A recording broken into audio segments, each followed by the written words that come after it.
Good morning students, నేను మీ Ganesh sir. ఇక్కడ 5th class సంబంధించి తెలుగు వర్క్షీట్ అనేది అభ్యాస పత్రం, సాధన చేద్దాం, ఒత్తు పదాలు చదవడం, బోధనాంశం ఏమో ద్విత్వాక్షరం. కా కింద కావొత్తు అంటే ఒక హల్లు కింద అదే హల్లు ఉంటే దాన్ని ద్విత్వాక్షరము అంటారు. అంటే ఒక హల్లు, కా అనేది ఒక హల్లు, కావొత్తు అనేది ఒక హల్లు, హల్లు కింద అదే హల్లు ఉంటే దాన్ని ద్విత్వాక్షరం అంటారు. హల్లులు మనకి కా నుంచి హా వరకు ఉంటాయి, వీటిని హల్లులు అంటారు.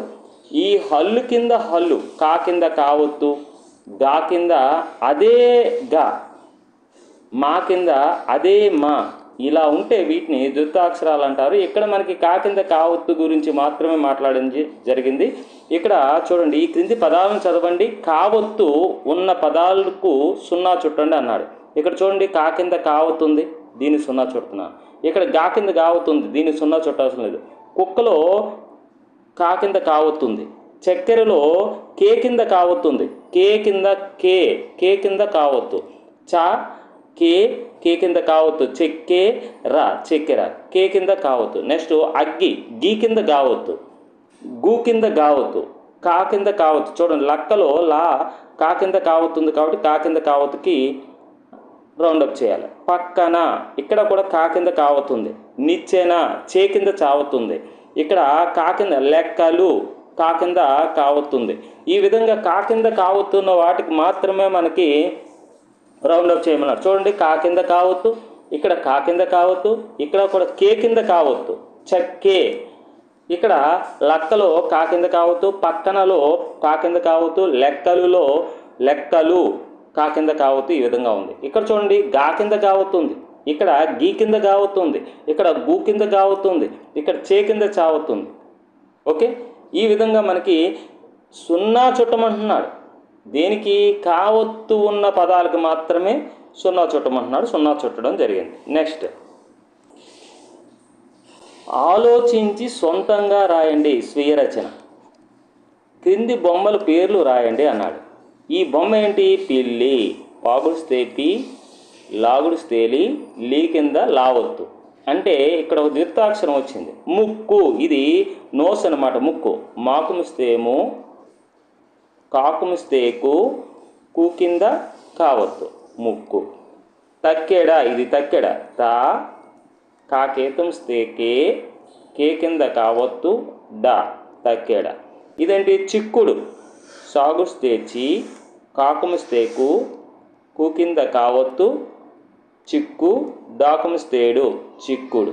ఇదేంటిది? నక్క, నా, కా కింద కారాస్తే క, నక్క. అంటే కావొత్తు ఉన్న ద్విత్వాక్షరాలు ఇక్కడ రావడం జరిగింది. ఇక్కడ కు కింద కావొత్తు, ఇక్కడ కే కింద కావొత్తు, ఇక్కడ కు కింద కావొత్తు, ఇక్కడ కా కింద కావొత్తు, ఇక్కడ లీ కింద లావొత్తు.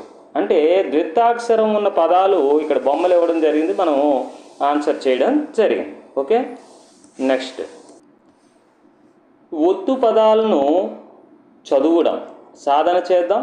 అభ్యాస పత్రం 2, ఇది 5th క్లాస్ వర్క్షీట్ నెంబరు.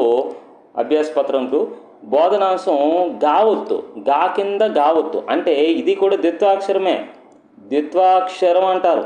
ద్విత్వాక్షరం అంటే ఒక హల్లు కింద అదే హల్లు ఉండాలి.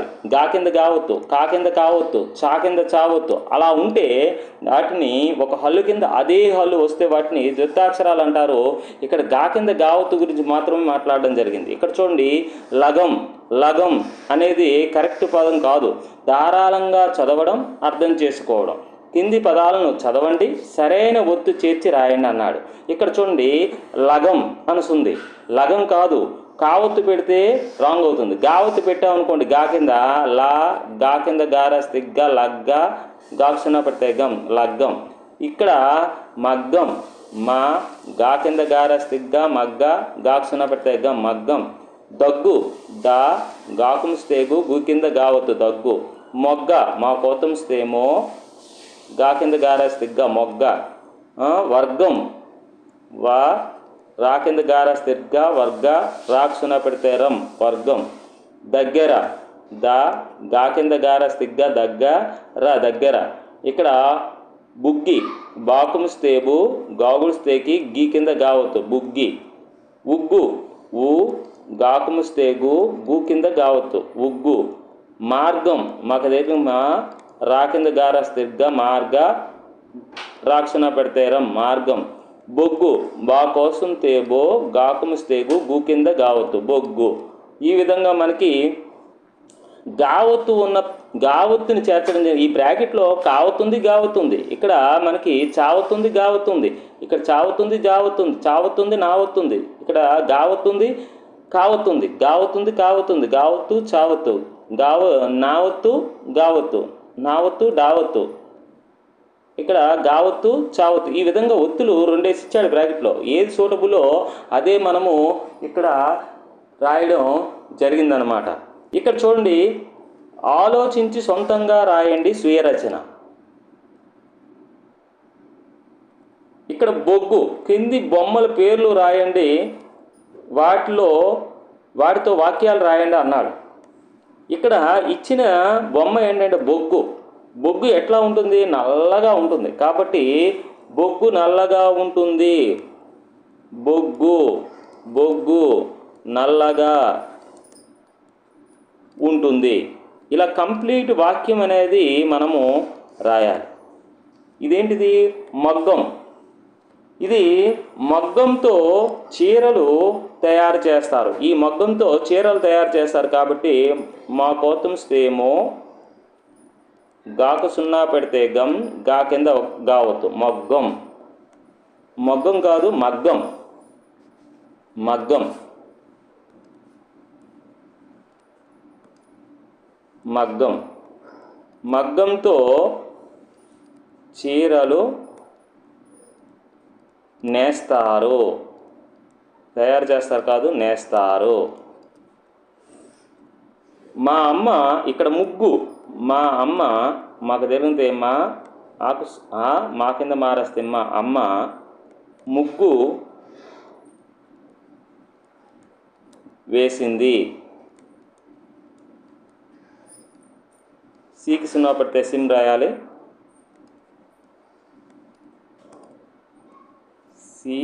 సీకి సున్నా పడితే సిమ్ దౌర్దేది వేసింది. ఇక్కడ ఉన్నటువంటిది మగ్గు. మగ్గు మా ఇంట్లో మగ్గు ఉంది. మా ఇంట్లో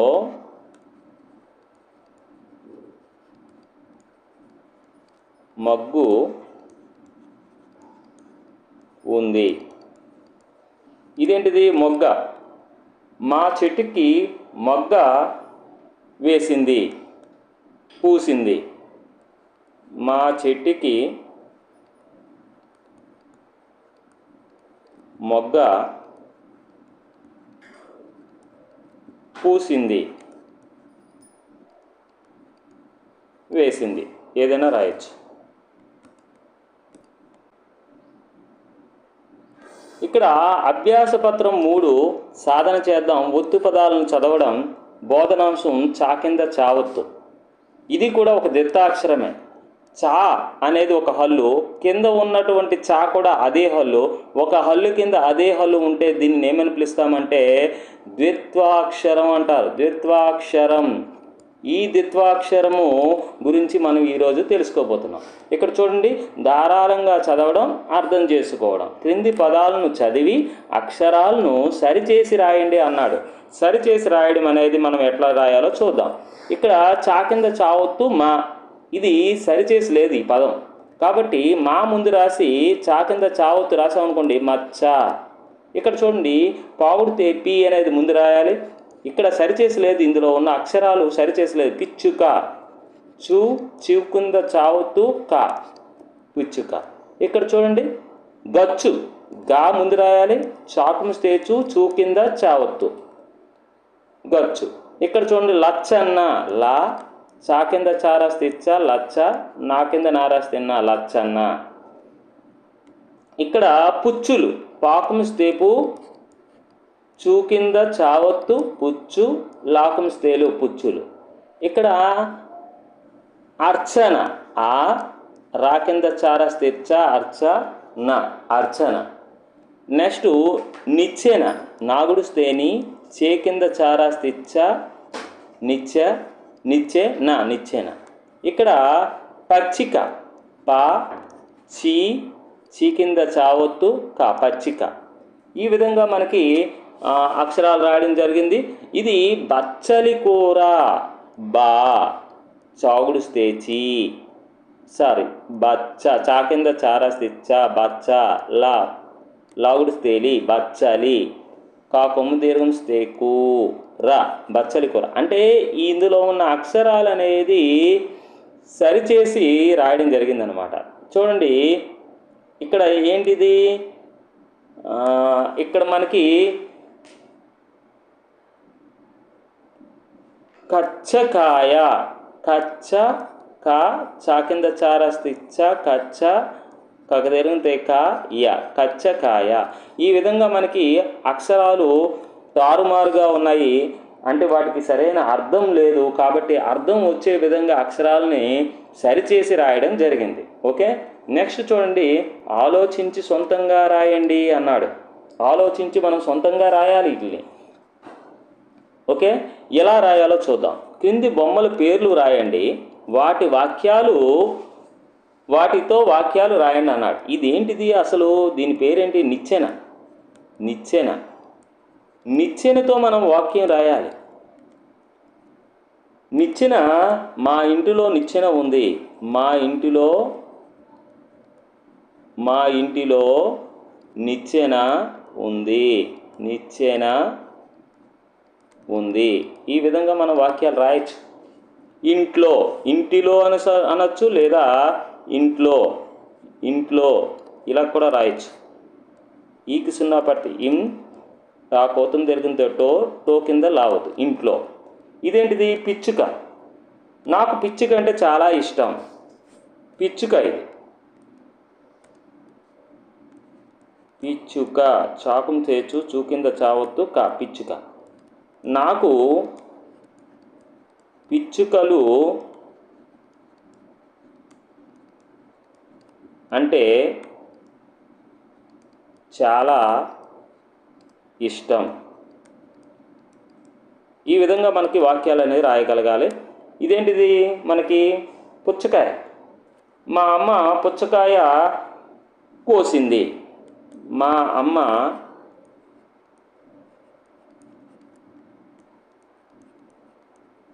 పుచ్చకాయ కోసింది. ఈ విధంగా మనము రాయడం జరిగింది. ఇక్కడ పచ్చగా కనిపిస్తున్నటువంటి పొలం అన్నమాట. అంటే మా పొలం పచ్చగా ఉంది.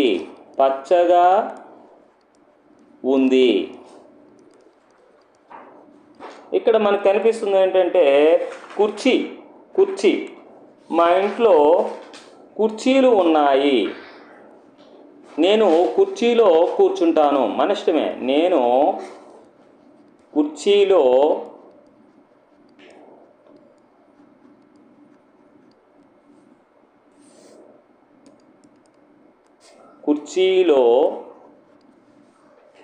కూర్చుంటాను.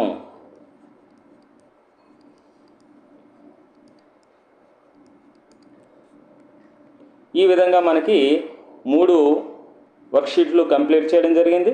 అదేవిధంగా నెక్స్ట్ క్లాస్లో మనము మరిన్ని వర్క్షీట్లు అనేది ఎలా నింపాలో ఒకసారి చూద్దాం. ఓకే ఫ్రెండ్స్, ఓకే, నెక్స్ట్ క్లాస్లో కలుసుకుందాం.